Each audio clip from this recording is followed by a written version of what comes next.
Year one of the Curt Cignetti era of Indiana football was one to remember. There were some truly unforgettable moments, program-defining games, and atmospheres that Bloomington had never seen before. But time to move on and look at what is next. Now, this is a preseason top 25 team with high expectations. So as the Hoosiers look to build on the momentum in year two, let's break down what's in store. Everyone loves scoring points, and Indiana's 2024 offense did it better than nearly every team in the nation. Led by Curtis Rourke under center, the Hoosiers held the second highest scoring offense in the country at 41.3 points per game. Now this year it's going to look a little different. While some key players returned, some holes had to be filled. First, here's a look at the key departures. Indiana lost 7 of its 11 starters, including 5 All-Big Ten honorees. Now, most of these players were one-and-done rentals that saw an opportunity to hop on board for year one of the Cignetti era, but continuity is something this staff hopes to acquire in the coming seasons. Yes, it's safe to say Indiana lost a lot of talent offensively. It's also safe to say that the reload Cignetti staff put together aims to limit any drop-off. Let's start out with the most important position in all of sports. Welcome to Indiana, Fernando Mendoza. The 4th-ranked transfer quarterback available picked Indiana over Georgia and Miami. Yeah, Indiana football means business. He joins his brother Alberto in the quarterback room and features a big arm and much better mobility than what Indiana saw with Curtis Rourke last season. This past season at Cal, Mendoza threw for over 3,000 yards with 16 touchdowns and 6 interceptions. Want to know what kind of guy Indiana is getting in Mendoza? Take a listen. What will you remember most from this victory today? I remember going 98 yards, my boys. 98 yards at that moment. We told them, this is why we did the camping trip. This is why we did every Saturday walkthrough. This is why we stayed late until 9 p.m. watching film together. And so that meant so much to me to go 98 yards against a defense that's been playing great. And we ended up scoring in the clutch.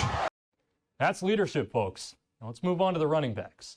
The backfield will also look a little bit different than what you saw in 2024. The big additions come in transfers Roman Hemby from Maryland and Lee Beebe Jr. from UAB. The two combined for nearly 1,500 yards and 13 touchdowns last year. Kalon Black and Kobe Martin headline the returners from 2024. There'll be another 1-2 punch with Hemby and Beebe Jr., much like Ellison and Lawton were in 2024. But don't count out Kalon Black either. He's more than capable of carving out a role in this offense. On to the wideouts, and man, were they fun to watch last year. And lucky for you fans, the room looks largely the same coming into 2025. Elijah Surratt and Omar Cooper Jr. look to be one of the top duos in the conference. App State transfer Mekhi Jackson will step into the slot role coming off a 745-yard and 5-touchdown season. Also keep an eye on returners E.J. Williams and Charlie Becker and the speedy freshman LeBron Bond. With Michigan transfer Tyler Morris out for the year, Cignetti could reach back into the portal for some added depth as well. Mendoza will have no shortage of targets either way. Rounding out the offense with the tight ends and offensive line, here's a look at what to expect. With the tight ends, Holden Stays will be used as more of a receiving guy with that frame. Nowakowski and Bamba are your typical blocking guys that will be used mostly in the run game. Along the line, the portal was huge. The offensive line was really Indiana's biggest weakness in big games this past year, so beefing it up was important.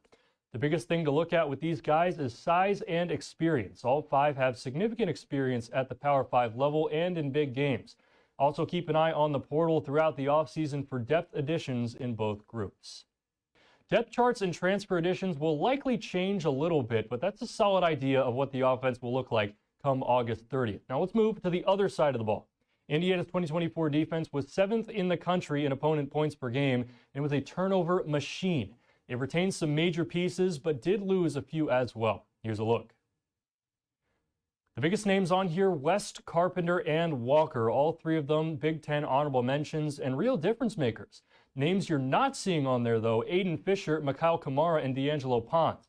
Indiana's 3 All-Americans from last year return for another year and are joined by some serious talent. We'll start in the trenches. The defensive line will be the newest looking part of the defense, with Carpenter, West, and Carr graduating. Mikhail Kamara headlines the group at the stud position, and transfers Hosea Wheeler and Dominique Ratcliffe from Western Kentucky and Texas State, respectively, boost the tackle room with Tyreek Tucker in there as well. Also keep an eye on young guys like Mario Landino and Daniel Ndukwe on the edge. Depth along the line is still in development, so keep your eye on the portal for that.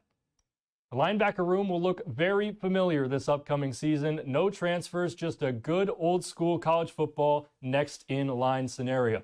Aiden Fisher will headline the group after making waves in his junior season in 2024. Alongside him will be Isaiah Jones and Rolijah Hardy, two guys who have experience and can flat out make plays. All three know the Bryant Hayden system well and have a knack for being in the right spot at the right time. Look for this group to be a real difference maker with this defense. The defensive backfield featured the most losses and the most additions of any group on the defense. Here's what happened. D'Angelo Pons and Amari Farrell headlined the returners alongside Jamari Sharp and Bryson Bonds. That was really it. Sean Asbury and Terry Jones Jr. graduated, and Jameer Johnson left for UCLA. Depth was a big issue, so here's the beauty of the transfer portal. Much like the rest of the incoming transfers for 2025, the difference from last year to this year is getting guys from the Power 5 level versus the Group of 5 level. Moore, Gandy, and Boykin all fit that build, and Knighton a strong player from the MAC as well. Byron Baldwin, really the only freshman poised to have a role on the defense this season. He was the cornerstone of this year's recruiting class. On to the third phase in special teams. Nothing too striking here. Nicholas Radicic returns after a strong season in 2024. Brendan Frank will take over kickoff duties, and Mitch McCarthy, an Australian punter, will take over for the New Zealander, James Evans. The pieces are all there for Indiana to have another successful season, but having a good roster does not earn you anything. There was so much discussion last year over strength of schedule, so it's important to break down the 2025 slate. The three non-conference games are all carryover from the Tom Allen regime, just to get that out of the way. So much discussion on the non-conference games both last year and coming into this year. First major test will be against an underrated Illinois squad in Bloomington Week 4. Without a question, the two toughest games of the year will be on the road at Oregon and Penn State. They put the stadium pulse in the video game for a reason, people.